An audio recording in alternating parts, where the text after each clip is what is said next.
In order to explain this movie, I read the original novel 3 times. I taught myself psychology, psychiatry, and the science of dreams. Without exaggeration, I can now describe my understanding of Shutter Island only as terrifying. Well, if you don't believe me, just ask. To be honest, as a suspenseful movie of the T0 level, there are really too many people interpreting it. In the words of my peers, this is a masterpiece that will never fall off the list in the film rankings. So how do I interpret it so that everyone will want to watch it again? I will answer this question at the end of the video. In order to let everyone understand this movie thoroughly, I will talk about it from a rather special perspective. But before I do, I have to make a statement. Friends who haven't seen the movie are advised to watch it first and then watch the interpretation.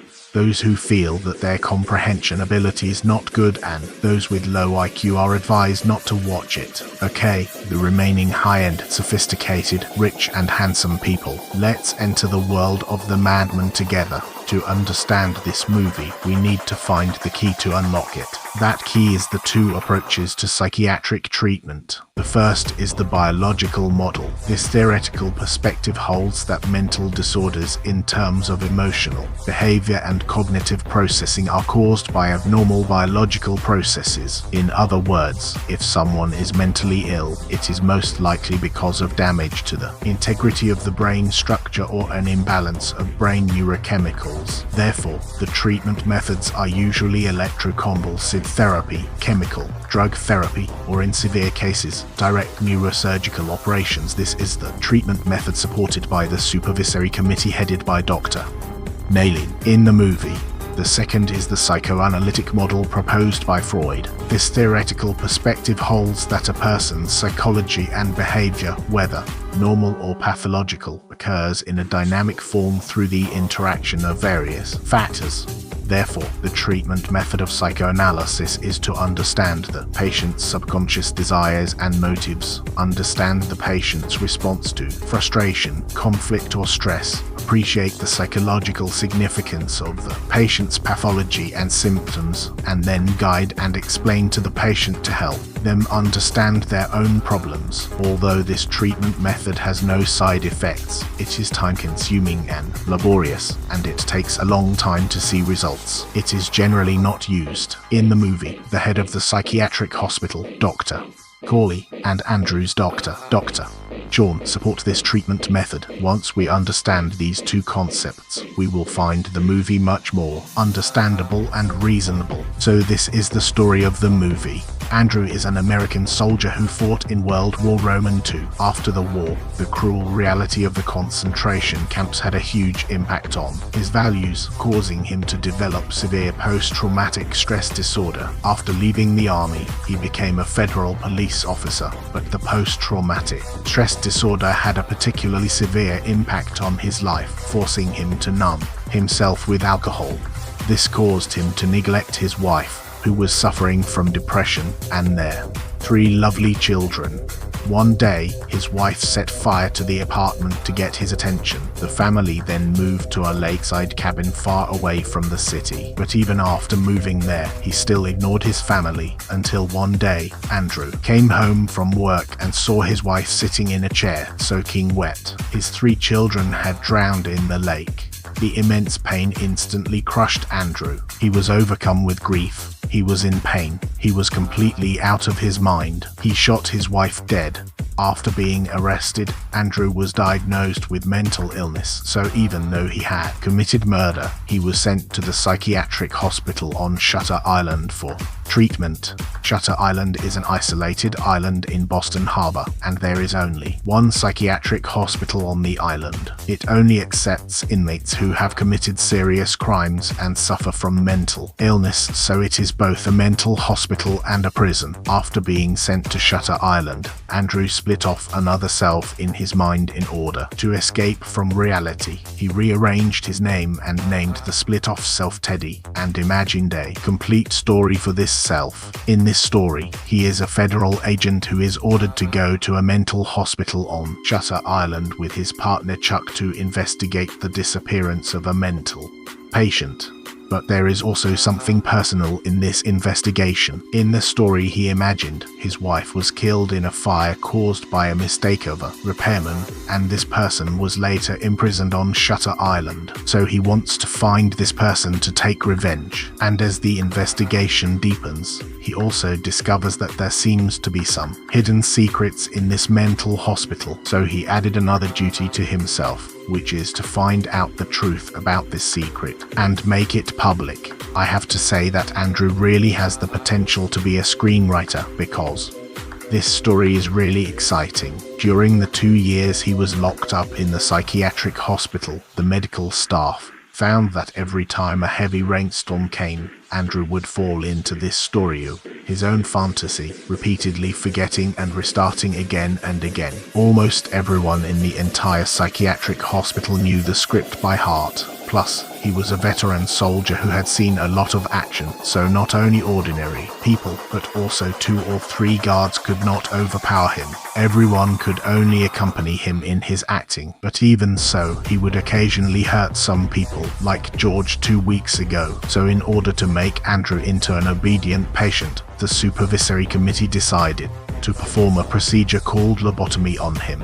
This kind of surgery is a typical biological model of treatment. After the surgery, the person is finished, and they become a vegetable, a big idiot. But fortunately, the director, Cowley, and Andrew's attending physician, Sean, always believed that this kind of surgery was inhumane. They insisted on treating Andrew using the psychoanalytic model. However, as Andrew became more and more dangerous, the supervisory board could no longer tolerate it. Cowley had no choice but to apply to the supervisory board to let him try once. If he fails again this time, he agrees to operate on Andrew. So this is the grand drama directed by Dean Corley. On a day when a heavy rainstorm was approaching, Sheehan pretended to be Andrew's assistant and took the boat with him to the closed island to handle a case.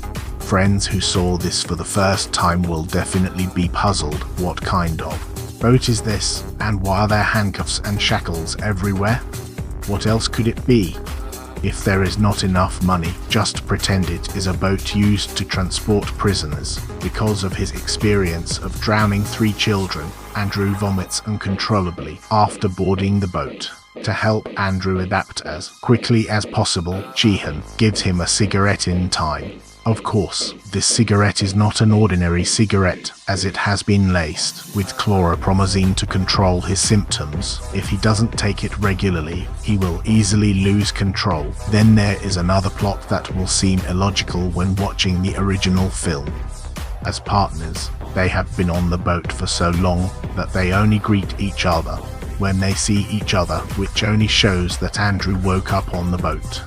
First of all, let's talk about whether he was sent from Seattle in an emergency. If you have a map at home, you can take a look. Seattle is nearly 5,000 kilometers from Boston. The person left yesterday morning and someone was sent from Seattle this morning.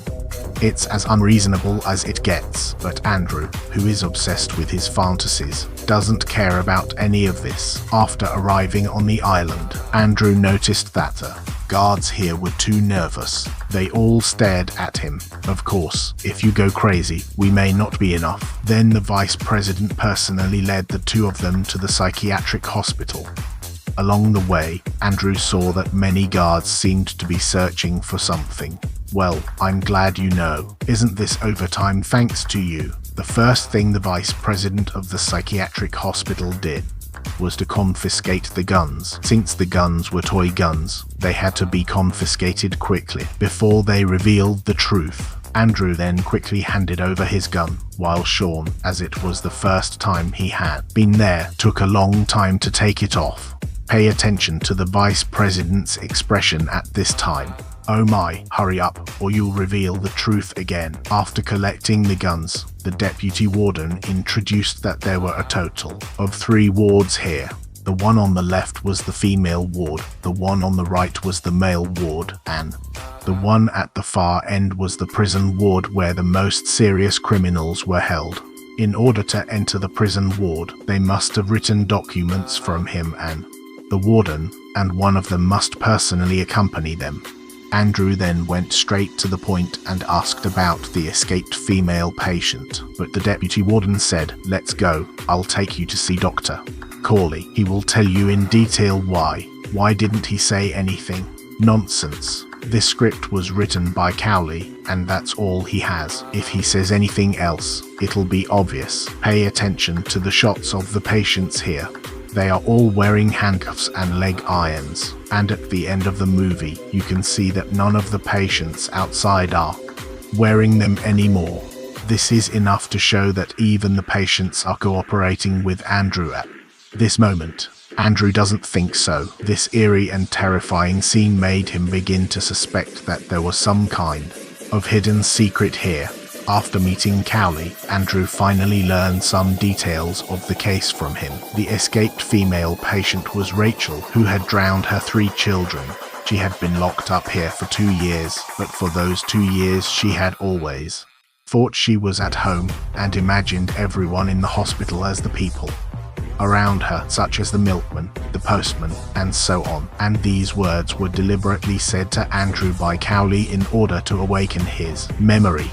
When he saw Rachel's photo, Andrew suddenly remembered the horrible scenes he saw in the German concentration camp. His head ached, and he asked Cowley if he had any aspirin. Cowley knew that this was Andrew's daily symptom, so he gave him some regular medication.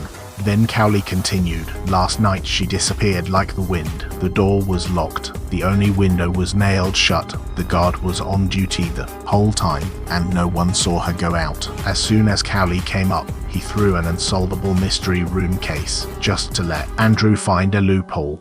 But he confidently asked Cowley to take him to Rachel's ward. It's really the same as Cowley said, and no ant can fly out if the door is closed. At this time, Sean hurriedly followed the script and found 2 pairs of men's shoes in the closet. Corley saw the fit and said it seems that she didn't wear shoes when she escaped, because everyone here only has 2 pairs of shoes. Sheen quickly picked up the thread and said, "If you don't wear shoes, you can't even walk 10 meters in this terrain."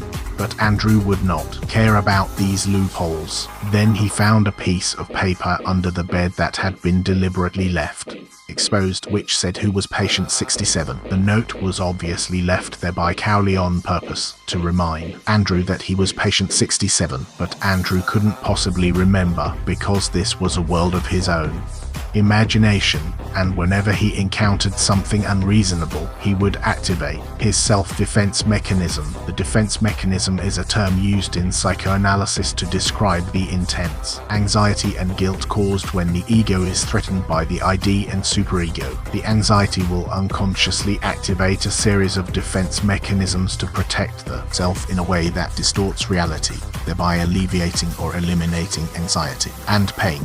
So even though Cowley deliberately arranged the scene in the male ward, deliberately placed 2 pairs of men's shoes, deliberately let a few male patients entertain and even yell on Rachel's escape route, Andrew was unmoved and still wanted to see the information on all the staff according to his own thinking, and wanted to hold a meeting with these people.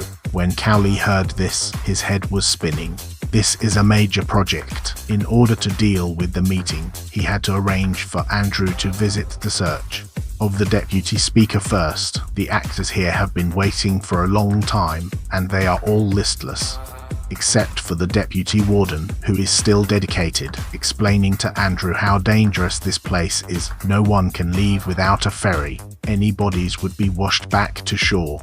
Andrew asked if the caves over there had been searched. The warden thought to himself, "Don't get me into trouble," but he said that the area was full of cliffs and poisonous vines. Rachel didn't have any shoes on when she escaped, so she definitely couldn't have made it there. But this provided material for Andrew's fantasies, as did the lighthouse he asked about next. Back at the mental hospital, Cowley has already arranged the meeting scene. Before the meeting, he repeatedly told everyone to keep their mouths shut and act like they knew nothing. But Andrew is no pushover. He grabbed a staff member on duty and threatened him, and he actually got the information he wanted. This person went to the bathroom last night and left for almost a minute. Cowley was furious. you're good. You didn't follow the script, just you wait. Andrew seems to have found a breakthrough and asked about the beautiful nurse again. During group therapy last night, did Rachel behave abnormally? The nurse said there was nothing unusual.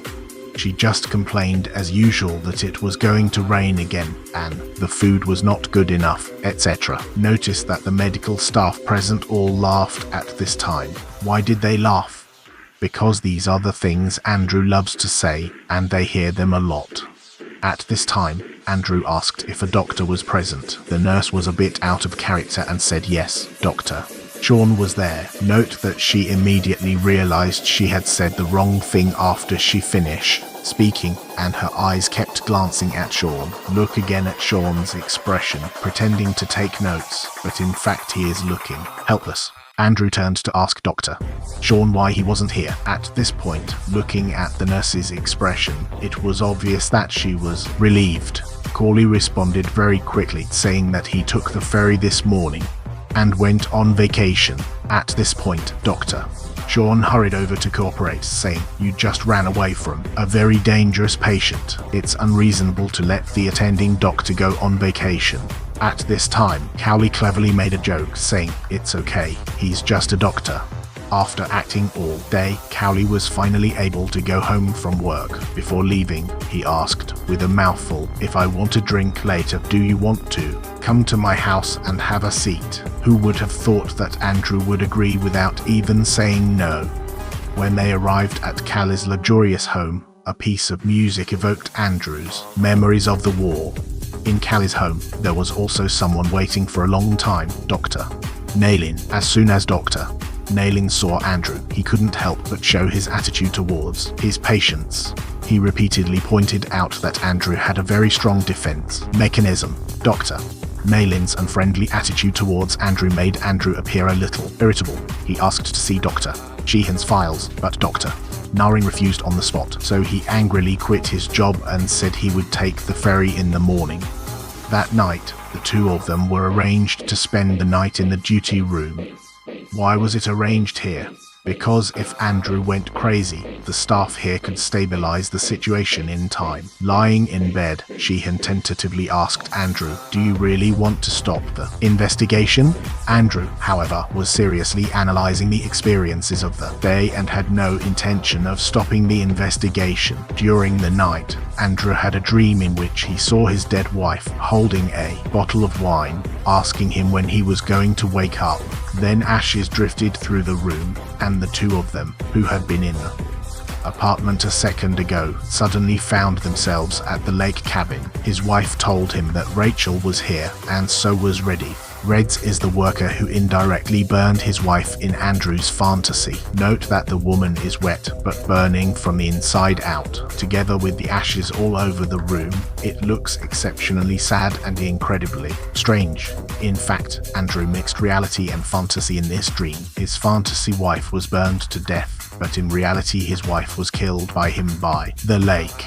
At the time, his body was still wet, which is why there was a pool of water. After his wife had burned to ashes, it was already the morning after he was suddenly awakened from the nightmare. It was storming outside, and it seemed that he couldn't leave even if he wanted to. Andrew went to see Cowley to ask for continued investigation. He wanted to ask about the patients treated in the same group as Rachel. Here Cowley arranged for two patients. They were obviously coached in advance. The first patient showed a deep hatred of women due to some personal shortcomings. His words irritated Andrew's mind and reminded him of his guilt towards his wife. Seeing that Andrew's emotions were getting out of control, the nurse quickly took the patient away, just to be on the safe side. When they met the second patient, the medical staff quietly brought tranquilizers. If the director hid the previous mistakes, then the following plot is clearly intended for the audience to see. Pay attention to the fact that the woman first drinks with her right hand, then puts the glass down with her left hand, and a cigarette butt inexplicably appears in the ashtray, and the medical staff watched as the woman wrote something to Andrew but remained completely indifferent. All signs indicate that this interrogation was mixed with Andrew's fantasies. He wrote the word himself to add clues for continued investigation. Andrew once again activated his defense mechanism, so he fantasized about the woman, leaving him a message. After the interview, Sean pretended to be curious to try to jog Andrew's memory. He asked, "Who is this person you just kept asking if they knew Reddith?" Andrew then told him again about how Reddith had supposedly killed his wife in his fantasy. He now suspected that Reddith was being held in the prison ward and that there was something wrong with the lighthouse. Sean thought to himself, "I'll have Cowley write this place into the script." At this time, looking at the sky, it seemed like it was going to rain soon, but Andrew still insisted on going to the mountains to look for it. There was no way Sean could do anything but accompany him.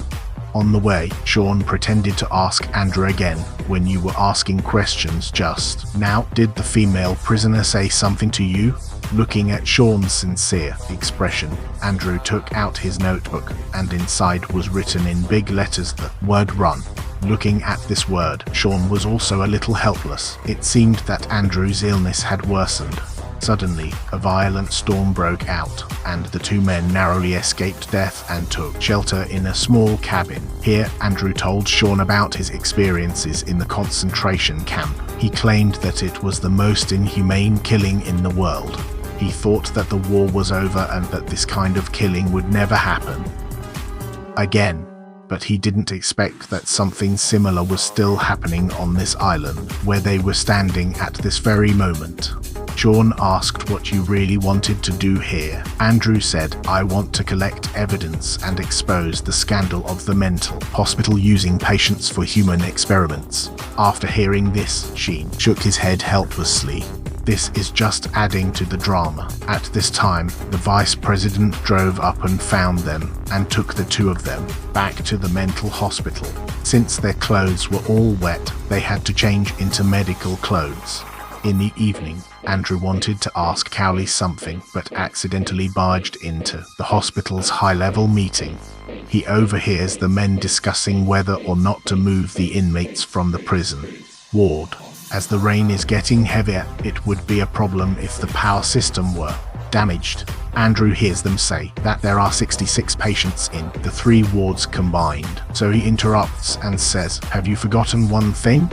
What about patient 67? Cawley, who is facing the door, only realizes that Andrew is there at this point. But this scene is not in his script. Facing a room full of people who oppose the psychoanalytic treatment model, Andrew, the brutal patient, just walked out, which really made him nervous. "You're still looking for patient 67? Everyone in the room knows you're patient 67. You're so restless." So he quickly got up and told Andrew that he forgot to tell you. Some good news, Rachel has been found. Andrew couldn't believe it when he came to the ward and there was really a Rachel in it.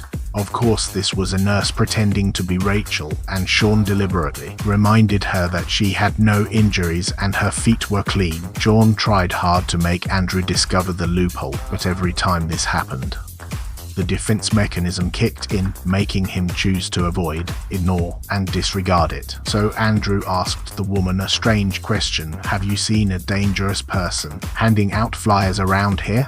The woman was confused. What kind of question is this? It's not in the script. How should she answer? She looked over at Cowley. Cowley couldn't speak either, so he nodded at her, meaning, "Don't look at me. This is your time to show off your acting skills." But surprisingly, the nurse really had talent as an actress. When Andrew asked her a random question, she just made it up. In the end, she got emotional and confused Andrew, and since it was past the time for his medication, he suddenly became ill. Cawley and Sheehan quickly took him back to the office and gave him his medication, which calmed him down. As the rain got heavier, Andrew was arranged to stay in the staff's temporary rest area that night. After falling asleep, he had another dream. This time, he once again went to the concentration camp and saw Rachel and her daughter come back to life. Then he went to Cawley's house and saw the Reddies he had been looking for. Then Rachel suddenly appeared and asked for his help. He put Rachel's dead child in the lake and suddenly woke up with a start. At this time, it was still thundering outside, and at this time, his wife suddenly walked in and said to him, "Riddies is not dead, we have to find him and kill him to avenge me." Andrew nodded and hugged his wife. Suddenly he was awakened again, and it turned out that what just happened was a dream within a dream. It may be a side effect of filming Inception. Andrew and Sean came out and found that there was already chaos outside. The heavy rain had caused the generator to break down, and the entire prison ward was in chaos. Just as Andrew was at a loss for what to do, Sean leaned over and said, "Don't you think this is a good time to explore? For example, the prison ward." He knew that Andrew would definitely want to explore the prison ward, so he added this scene on his own. The two of them, dressed as nurses, strutted into the prison ward. Since they had been told in advance, no one paid any attention to them. One prison guard even took them for newcomers and gave them a special reminder. Although most of the patients had been arrested, there was still a small number of them running around. If you encounter one, don't take any action. These words were deliberately told first because he had arranged for an actor to pretend to be a patient who had escaped and met Andrew. He was afraid that Andrew would suddenly go crazy and beat the man to death. Sure enough, as the two were walking, they encountered the actor arranged by Sean. This person immediately grabbed Andrew and asked him a question that everyone knows, but he alone does not know.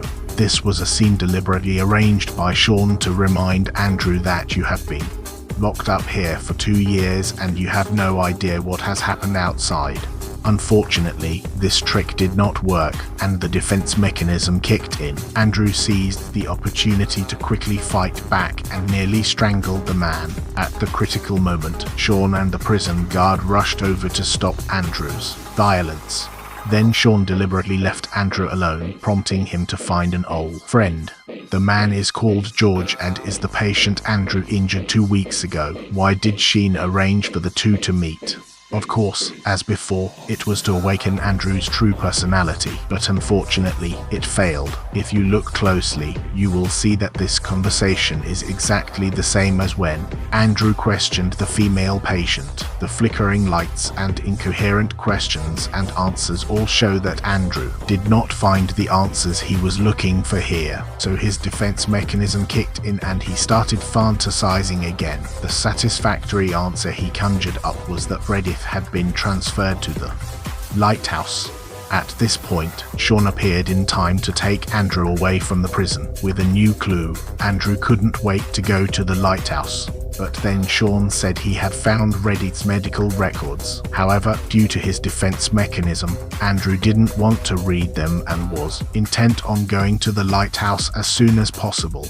The two climbed to the end of the cliff, and the lighthouse was clearly visible not far away. However, there was no longer a path at the foot, and seeing that something was about to go wrong, Sean advised Andrew to go back first and think about it for a long time. However, his actions aroused Andrew's suspicion, so Andrew drove him away and decided to investigate alone. The next series of plot developments were basically Andrew's fantasies. He had just sent Sean away, but when he reached the cliff, he suddenly started looking for Sean. At this time, Sean had already gone down the mountain, but he found a cigarette butt on the cliff. Could it be that Sean had fallen? He looked down and sure enough, he saw Sean's body. He remembered what the vice president had told him at the time. What? Corpses are washed ashore, cliffs are full of poisons, caves, and so on. All of this became the material for his fantasies at this time. In order to save his partner, Andrew climbed down the mountain despite the danger. Of course, there would be no corpses here, they were all his illusions. And just then he looked up and saw countless mice. Why mice? Because mice generally live near humans, so there are mice here, which means there are people nearby. Sure enough, when Andrew looked up again, he saw a cave with light. Crawling into the cave, he saw the real Rachel. This Rachel told him that she didn't have any children at all, that she was actually a doctor at the hospital, and she explained in detail to Andrew how the Inhuman brainwashing operations were carried out here, but no one could leave here because a normal person could never prove that they were not crazy, not even he, a psychiatrist. Rachel asked Andrew if he often had migraines, nightmares, trembling hands, and other symptoms. Andrew said that he had them all. Rachel said, "That's right. The food, water, cigarettes, and other items here have been added with nerve-numbing drugs. You will be completely paralyzed after 36 to 48 hours." Leaving the cave, Andrew climbed down the mountain and happened to meet another vice president, who came to pick him up. He must have been sent by Sean.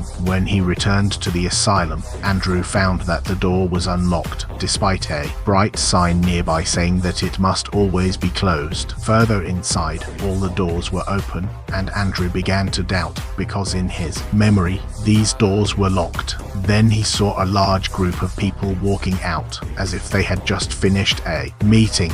Cawley saw Andrew coming and said to him, "Rachel has been found. You should go." Andrew asks you if you have seen my partner, and this time Cawley no longer hides it and says that you don't have a partner, you came alone. At this time, Andrew only has one thought, that is, everyone in the mental hospital is lying to him. He has lost trust in everyone, and his last hope is the lighthouse. On the way to the lighthouse secretly, Andrew happened to meet Dr. Nalin. This old guy always advocates biological model treatment and always carries a tranquilizer in his pocket. Seeing that it was Andrew, he was ready to give him a shot with his hand in his pocket. But unfortunately, Andrew got to him first. Then he detonated Cawley's car to create a distraction, and then ran all the way to the mysterious lighthouse. Andrew was obviously a little disappointed after hitting the light, because it really seemed to be just a sewage treatment system. He reluctantly checked carefully floor by floor, but found nothing. It wasn't until he reached the top floor that he met Cawley, who had been waiting for a long time. The room looked ordinary but had been carefully arranged. Cawley had staked his entire career on this epoch-making treatment. He told Andrew to relax. The gun was not loaded. Andrew looked, and sure enough, it wasn't. Then Cawley slowly told Andrew the whole truth. He also handed over the medical records of patient 67, whom Andrew had been desperately searching for. A highly intelligent paranoid schizophrenic, a former army veteran, participated in the liberation of the Dachau concentration camp, a former US federal police officer with a tendency to violence, and no remorse for his crimes. Andrew could not accept that these were all descriptions of himself. He still insisted on his own fantasy and asked Cawley, "Where's my partner?" Then Cawley told him about the 4-digit rule, which was actually Andrew rearranging and combining his and his wife's names to get 2 new names, Teddy and Rachel. At this point, Sean appeared in time to tell him about his wife's experience. Andrew was on the verge of collapse. His strong defense mechanism could no longer find a reason for his delusion, so he completely lost control, grabbed a gun and pulled the trigger on Cawley, but Cawley was unharmed because it was a fake gun for him. At this time, Cawley took advantage of the situation and took out photos of Andrew's 3 children. Seeing the photos of his children, Andrew finally slowly remembered everything. The immense pain that struck him instantly brought him to the verge of unconsciousness. When he woke up again, the nurse playing Rachel was by his side, along with Cawley and Sheen, who were anxiously waiting to see if the treatment had been effective.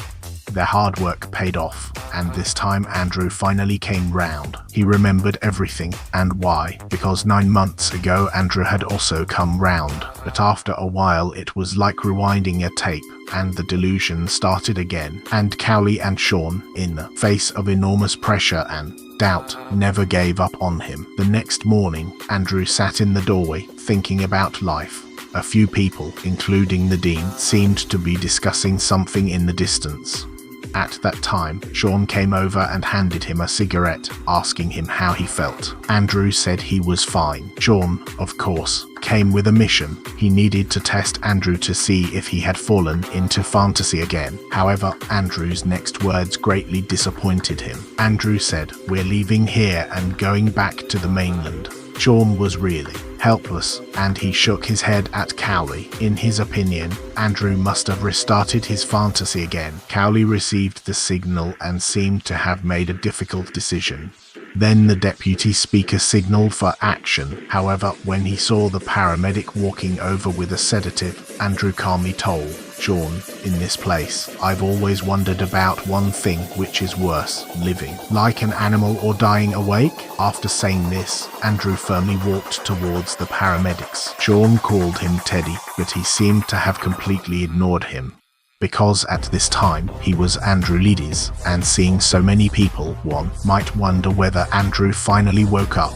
As I said at the beginning, my interpretation takes a rather unique perspective, which is to explain the entire plot in a smooth manner. So in my opinion, there is only one ending to this movie, and that is that Andrew was indeed cured in the end, but he could not accept the fact that he had committed such a heinous crime, so he chose to die awake. Well, it's time to say goodbye again. I'd like to end this video with a quote, "Bye bye."